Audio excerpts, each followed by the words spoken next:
S, ಇದೀಗ ಒಂದು full breaking ಲಭ್ಯವಾಗ್ತಾ ಇರುವಂತಹದ್ದು. ಮನೆ ಕುಸಿದು ಯುವಕ ಸಾವನ್ನಪ್ಪಿರುವಂತಹ ಒಂದು ಘಟನೆ ಇದೀಗ ಘಟಿಸಿದೆ.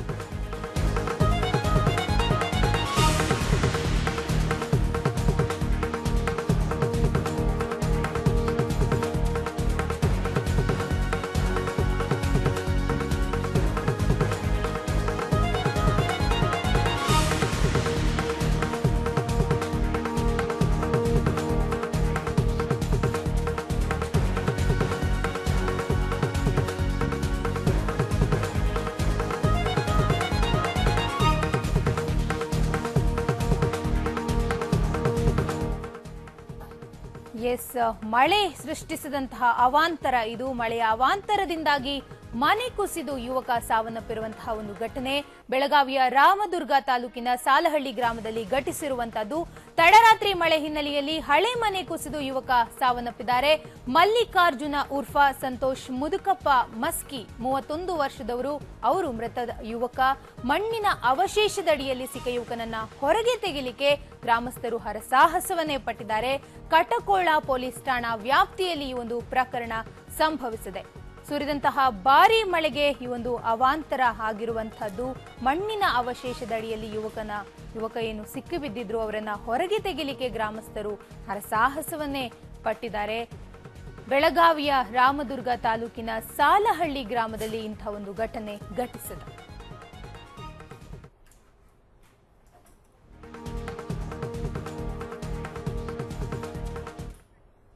ಎಸ್, ಈ ಬಗ್ಗೆ ಇನ್ನಷ್ಟು ಮಾಹಿತಿಯನ್ನ ನೀಡ್ತಾರೆ ನಮ್ಮ ಪ್ರತಿನಿಧಿ ಶ್ರೀಧರ್. ಎಸ್ ಶ್ರೀಧರ್, ಸುಮಾರು ಯಾವ ಸಂದರ್ಭದಲ್ಲಿ ಈ ಒಂದು ಘಟನೆ ಘಟಿಸಿದೆ? ಹೇಗ ಮನೆ ಕುಸಿತು? ಸುಮಾರು ಎಷ್ಟು ವರ್ಷ ಹಳೆದು ಮನೆ? ಏನು ಕತೆ?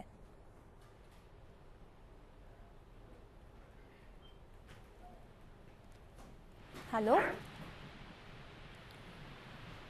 ಎಸ್, ಬೆಳಗಾವಿಯ ರಾಮದುರ್ಗ ತಾಲೂಕಿನ ಸಾಲಹಳ್ಳಿ ಗ್ರಾಮದಲ್ಲಿ ಒಂದು ಘಟನೆ ಘಟಿಸಿರುವಂತಹದ್ದು. ಕಟಕೋಳ ಪೊಲೀಸ್ ಠಾಣಾ ವ್ಯಾಪ್ತಿಗೆ ಈ ಒಂದು ಪ್ರದೇಶ ಬರುತ್ತೆ. ಮನೆ ಕುಸಿದು ಸುಮಾರು ಹಳೆಯ ಮನೆ ತರ ವಿಜುವಲ್ಸ್ ಅಲ್ಲಿ ನಾವು ನೋಡ್ತಾ ಇದ್ದೀವಿ. ಮಳೆಯ ಅವಾಂತರದಿಂದಾಗಿ ಯುವಕ ಸಾವನ್ನಪ್ಪಿರುವಂತಹದ್ದು. ಸುಮಾರು 31 ವರ್ಷ ಪ್ರಾಯದ ಯುವಕ. ಬೆಳಗಾವಿಯ ರಾಮದುರ್ಗ ತಾಲೂಕಿನಲ್ಲಿ ಈ ಒಂದು ಘಟನೆ ಘಟಿಸಿದೆ.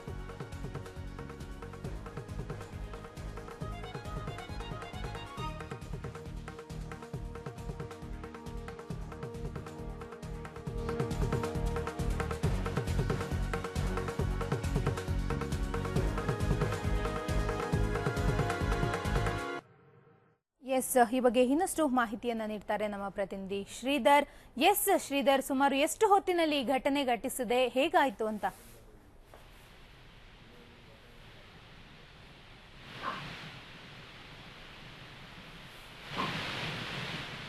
ಶ್ರೀಧರ್, ಹಲೋ.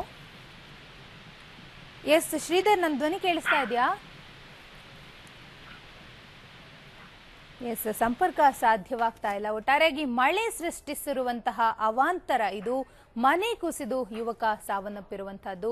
ಬೆಳಗಾವಿಯ ರಾಮದುರ್ಗ ತಾಲೂಕಿನ ಸಾಲಹಳ್ಳಿ ಗ್ರಾಮದಲ್ಲಿ ಒಂದು ಘಟನೆ ಘಟಿಸಿದೆ. ತಡರಾತ್ರಿ ಭಾರೀ ಮಳೆ ಆಗಿತ್ತು. ಈ ಹಿನ್ನೆಲೆಯಲ್ಲಿ ಹಳೆಯ ಮನೆ ಅದು ಕುಸಿದು ಯುವಕ ಸಾವನ್ನಪ್ಪಿದ್ದಾರೆ. ಏನು ಮೃತರನ್ನ ಮಲ್ಲಿಕಾರ್ಜುನ್ ಉರ್ಫ್ ಸಂತೋಷ ಮುದುಕಪ್ಪ ಮಸ್ಕಿ ಅಂತ ಗುರುತಿಸಲಾಗಿದೆ.